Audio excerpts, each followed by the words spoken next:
pelajaran terurai 1952. Ya, sesuai dengan bagan yang teman-teman lihat di situ. Kurikulum pelajaran terurai 1952 itu kurikulum yang dibuat untuk menyempurnakan kurikulum sebelumnya. Ya, kurikulum sebelumnya adalah kurikulum rencana pelajaran 1947 tadi ya.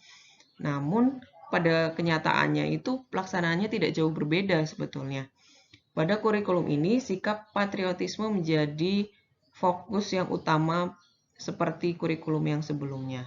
Kenapa? Karena hal ini tentu saja ada dasarnya ya, karena pada masa itu masih dipengaruhi kondisi negara yang belum stabil karena masih ada agresi militer Belanda II ketika itu.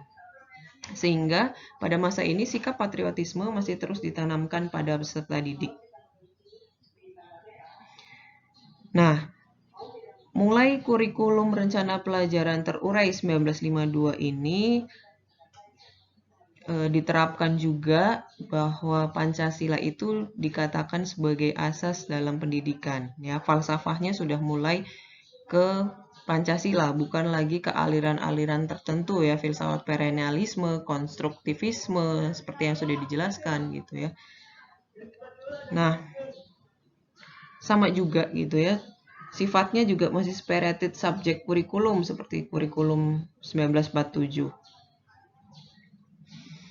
Selain itu, dalam susunan kurikulum rencana pelajaran terurai 1952 juga masih menggunakan daftar mata pelajaran dan jam pengajarannya serta garis besar kegiatan pengajarannya.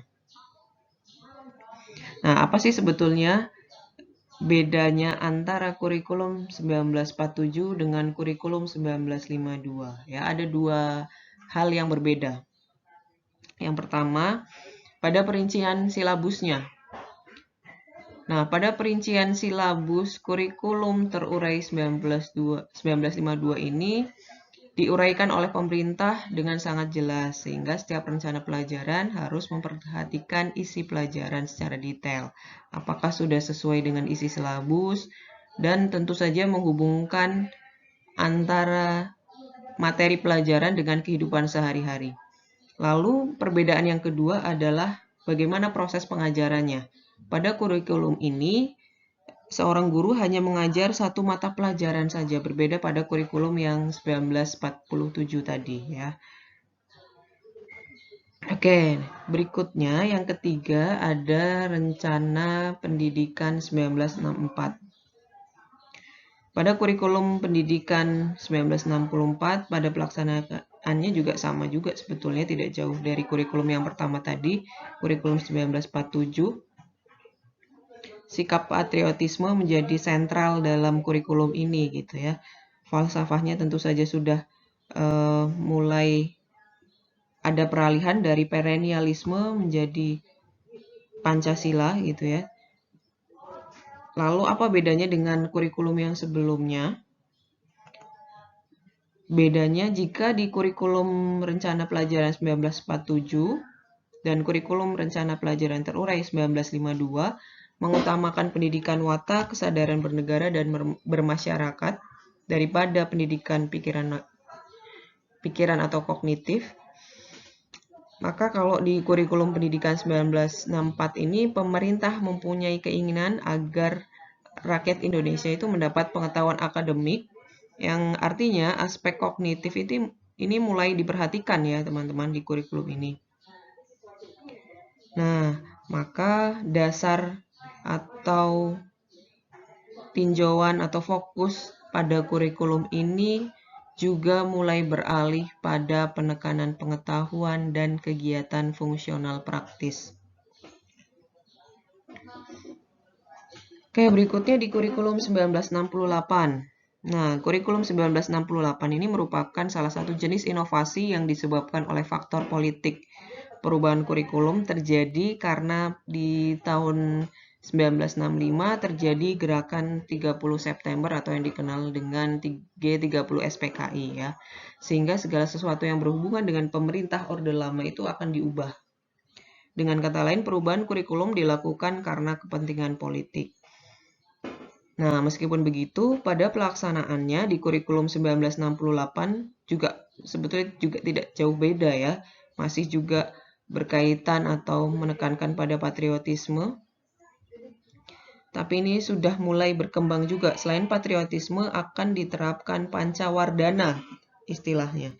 Apa itu pancawardhana? Yang pertama adalah pengembangan daya, lalu pengembangan cipta, rasa, karsa, dan moral.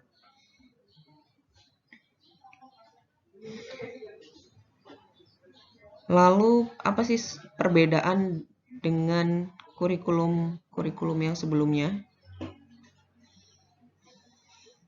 Perbedaan yang pertama yakni dengan kurikulum 1947, 1952, kurikulum 1964 gitu ya. Pertama, kurikulum 1968 ini dihilangkan dari bagian tujuan kurikulum itu dihilangkan. Kenapa? Karena dianggap masih sama dengan masa Orde Lama. Kedua, mata pelajarannya di kurikulum 1968 itu dikelompokkan menjadi 3 bagian ya, atau 3 kelompok. Yang pertama kelompok kecakapan khusus, yang kedua kelompok pembinaan pengetahuan dasar, dan yang ketiga kelompok pembinaan Pancasila. Nah, perbedaan yang ketiga, ya, ini mata pelajaran di kurikulum 1968 tidak lagi bersifat spirited subject kurikulum, namun sudah bersifat correlated subject kurikulum.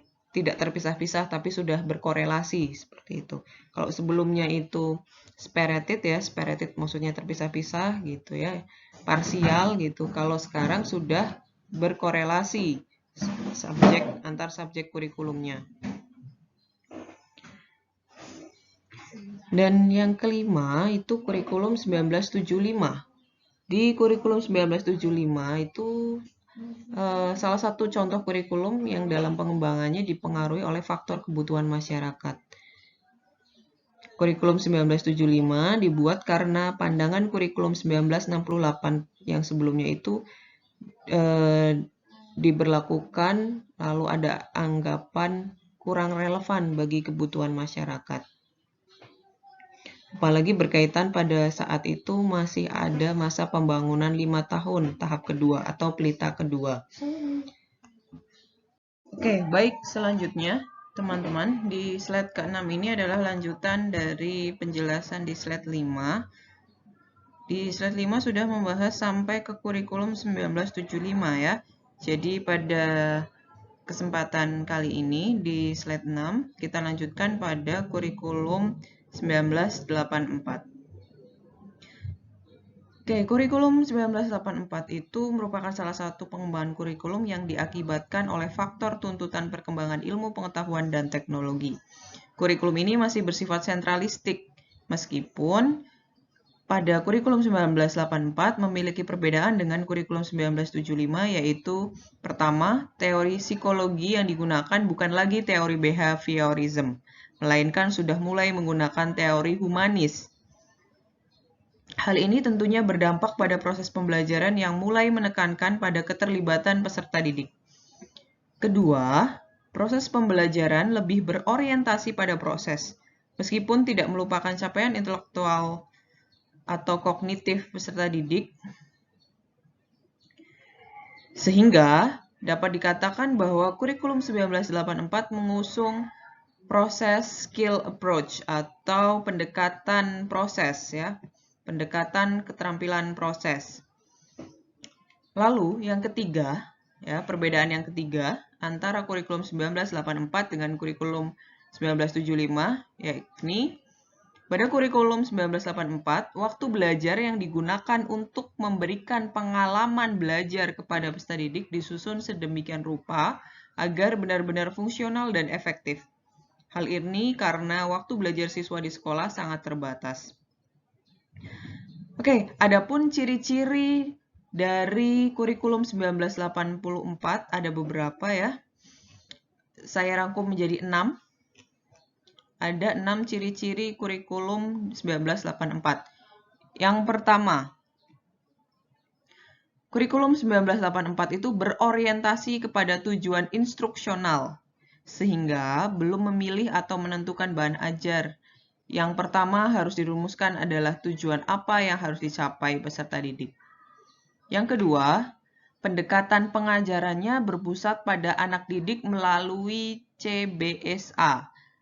Ya, CBSA adalah singkatan dari cara belajar siswa aktif. Nah, pendekatan CBSA ini merupakan pendekatan pengajaran yang memberikan kesempatan kepada peserta didik untuk aktif terlibat secara fisik, mental, intelektual, dan emosional. Dengan harapan bahwa siswa memperoleh pengalaman belajar secara maksimal, baik dalam ranah kognitif, afektif, maupun psikomotor.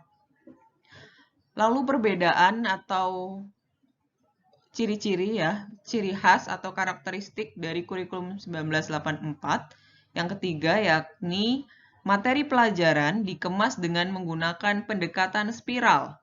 Spiral adalah pendekatan yang digunakan dalam pengemasan bahan ajar berdasarkan kedalaman dan keluasan materi pelajaran. Semakin tinggi kelas dan jenjang sekolah, maka semakin dalam dan luas materi pelajaran yang diberikan. Itu namanya spiral, ya. Lalu ciri khas yang keempat dari kurikulum 1984 adalah pada kurikulum ini lebih menanamkan pengertian terlebih dahulu sebelum diberikan latihan. Oke ya, biasanya itu diberikan alat peraga sebagai media pembelajaran. Untuk apa? Untuk membantu peserta didik memahami konsep yang dipelajarinya. Gitu. Lalu, ciri khas atau karakteristik yang kelima adalah penyajian materinya. Penyajian materi itu berdasarkan tingkat kesiapan atau kematangan peserta didik. Pemberian materi pelajaran pada jenjang sekolah dasar harus melalui tahap konkret, semi-konkret, semi-abstrak, dan barulah ke abstrak.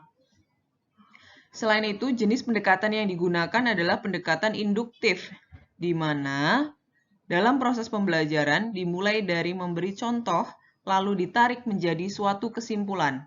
Atau, dengan kata lain, pada pendekatan induktif, proses pembelajaran dimulai dari yang mudah menuju ke yang sukar, dan dari yang sederhana menuju ke hal yang kompleks. Oke, ciri khas yang